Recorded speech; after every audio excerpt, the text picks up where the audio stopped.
DSSP की तरफ से कुछ दिन पहले एक वैकेंसीज का ब्रेकअप डाला गया था कि 594 AE एंड जेई की पोस्ट आने वाली है। उसी के रिगार्डिंग आज सारी अपडेट्स आ गई है कि कौन सी एग्ज़ाम का नोटिफिकेशन किस दिन आना है, उनकी एग्ज़ाम डेट्स क्या क्या रहेगी।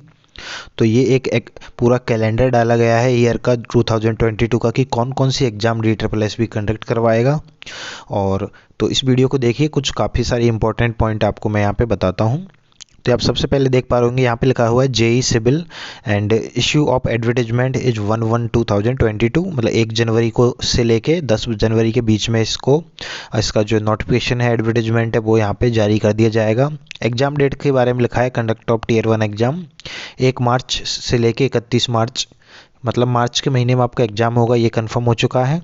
डिपार्टमेंट कौन कौन से है, DAMB, DJB मतलब दिल्ली जल बोर्ड, DTL, DSIIDC, DUSAVI मतलब ये दिल्ली अर्बन सेक्टर वगैरह, और ये NDMC है, न्यू दिल्ली म्यूनसिपल कॉरपोरेशन, और MCD ये SDMC, NODMC, EDMC, जो भी है सारे डिपार्टमेंट आपके इनमें अलग अलग आएगी पोस्ट। तो इनका थोड़ा सा ब्रेकअप, मतलब जो अलग अलग है डिपार्टमेंट वाइज भी वैकेंसी भी अलग अलग होगी। एक ही बात की जाए तो यहाँ पे 4 डिपार्टमेंट में है, और इसका भी नोटिफिकेशन 1 तारीख को ही मतलब जनवरी महीने में स्टार्टिंग में ही आ जाएगा। इसकी भी एग्ज़ाम डेट वही आपकी मार्च में होगी।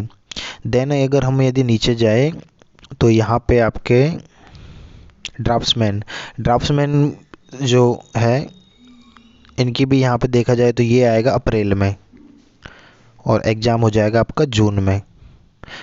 ओके, नेक्स्ट यदि हम बात की जाए लास्ट में अपने काम की, तो वो है जूनियर इंजीनियर एनवायरनमेंट। इसमें भी सिविल के लिए होता है, ये एलिजिबल होते हैं सिविल भी।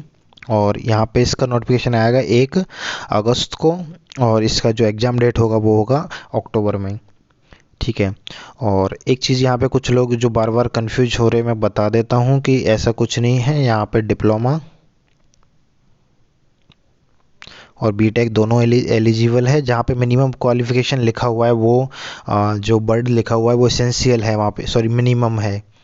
और इन चीज़ों के लिए जब डिटेल नोटिस आएगा तो अच्छे से क्लियर हो जाएगा। और जो आपको मैं पहले के वाले नोटिस की बात कर रहा था वो ये नोटिस था, जहाँ पे वैकेंसी का भी क्लासिफिकेशन इस तरह से दिया हुआ है, आप देख पा रहे होंगे कि यहाँ पे जो एक वर्ड पढ़ लो आप, ये है मिनिमम एलिजिबिलिटी क्राइटेरिया। और वैसे भी इसमें बीटेक भी एलिजिबल होता है, डिप्लोमा भी होता है। और बाई चांस कुछ कंडीशन चेंज होती है तो वो आपको डिटेल एडवर्टीजमेंट में ही पता चलेगी, अभी इसके बारे में ज़्यादा कह नहीं सकते। यहाँ पे देखो इन्होंने जो लिख रखा है कि कितनी वैकेंसी किस कैटेगरी में है, और ये डिपार्टमेंट वाइज है। देखो DJB की अलग लिख रखी है, NDMC की कुछ वैकेंसियों का क्लासिफिकेशन अवेलेबल नहीं है। तो ये नवंबर के महीने का नोटिफिकेशन था, इस वजह से अभी जो आएगा उसमें सारी चीज़ें क्लैरिफाई होकर आएगी। तो आप इनको देख सकते हो अच्छे से। ठीक है। इस एग्ज़ाम के रिगार्डिंग कैसे प्रिपरेशन करनी है, वैसे मैंने पिछली बार जब 2019 वाली वैकेंसी आई थी तब वीडियो बना रखे थे कि कैसे आपको इसके लिए पढ़ सकते हो। अब वो वीडियो भी रेफरेंस के लिए देख सकते हो। बाकी मैं ट्राई करूँगा एक अलग से वीडियो बनाने का, जहाँ पे इनके बारे में हम जो अच्छे से कवर कर लेंगे। एक चीज़ का हमेशा याद रखना, अभी आपको करना क्या है वो थोड़ा सा आप देख लीजिएगा। मैं आपको बताता हूँ कुछ चीज़ें जो आप अभी से करके रखिएगा जब भी। तो आपको करना क्या है, सबसे पहले DSSP के जितने भी प्रीवियस पेपर हैं, मैं वो टेलीग्राम पे भी अपलोड कर दूंगा सारे, और तो उनको आप सबको डाउनलोड कर लीजिएगा और उनको अच्छे से प्रैक्टिस करना स्टार्ट कर दीजिए। इसकी यदि कोई प्रीवियस ईयर की बुक अभी तो अवेलेबल नहीं है मार्केट में, कोई आती है तो आप वो बुक ले लीजिएगा। प्रीवियस ईयर पेपर्स अच्छे से प्रैक्टिस कीजिएगा, पहली चीज़ तो वहीं से आपको पैटर्न का आइडिया होगा। प्रीवियस ईयर पेपर को 2 से 3 बार लगाओ पहले, तब जाके दिमाग में घुसेगा कि कहाँ कहाँ से कैसे कैसे क्वेश्चन वो लोग पूछते हैं। ठीक है। मैंने यहाँ पे आपको जो AE और JEE वाली जो रिक्रूटमेंट है उसके साथ साथ ही मैं आपको ड्राफ्ट्समैन के भी पेपर प्रोवाइड करवाऊँगा। देन आपको मैं एक अभी हुआ था इसका टेक्निकल में एजुकेशन डिपार्टमेंट में आई थी DSSP से, जिसमें भी सिविल के थे, तो वो वाले भी आपको मैं प्रोवाइड करवा दूंगा पेपर्स, क्योंकि उसमें भी सिविल ही आती है। तो सिविल के जितने भी पेपर्स है एक तो सबको आपको अच्छे से रीड आउट करना है। ठीक है। सिलेबस इसका मोस्ट प्रॉबेबली वही रहेगा जो एज यूजुअल रहता आया है, कि इसमें आपके सिविल के होंगे 100 क्वेश्चन। देन आपके नॉन टेक के भी 100 क्वेश्चन आएंगे, 20-20 क्वेश्चन हर एक उसके आते हैं। हिंदी के आपके 20 क्वेश्चन होंगे। इंग्लिश के भी आपके 20 क्वेश्चन होंगे और आपके जो मैथ के भी 20 होंगे और रीजनिंग के भी 20 और बचा क्या आपका हिंदी जीके पोर्शन, जीके के भी आपके 20 क्वेश्चन। तो इस तरह से आपके टोटल 100 क्वेश्चन का बैटेज होता है। मैं अगर बात करूँ हिंदी की, तो हिंदी में आदित्य पब्लिकेशन की एक बुक आती है, वो आप बाय कर सकते हो, बेस्ट बुक है हिंदी के लिए। इंग्लिश के लिए काफ़ी सारी बुक है, लूसेंट है और अरियंत की आती है, केडी कैंपस वाली भी आती अच्छी बुक है। और एक इन सभी में से आपके पास जो भी है आप किसी से भी प्रैक्टिस कर सकते हो। और एक CBH पब्लिकेशन इसकी आती है, ये सारी बुक, सॉरी CBH नहीं, JPH, इनमें से आप किसी की भी ले सकते हो। हिंदी हो गया आपका, बचा मैथ, तो मैथ में RS अग्रवाल या फिर माथुरिया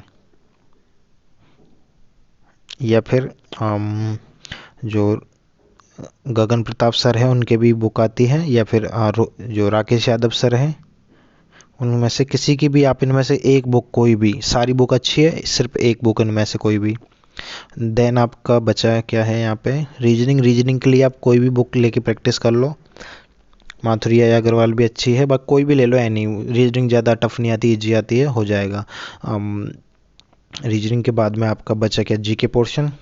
तो जीके पोर्शन पर अच्छे से मेहनत करनी है आपको, क्योंकि तो इसमें आप क्या करिएगा, जैसे एक सबसे अच्छी बुक इल्यूसेंट को तो सभी जानते ही हैं, देन आपकी दृष्टि आती है। यदि आपको डिटेल में पढ़ना है तो ये दोनों बुक आपको पढ़नी होगी, क्योंकि आगे और भी एग्जाम आने वाली है आपकी, रेलवे की, SSC, सब में आपको काम आएगी ये सारी चीज़ें।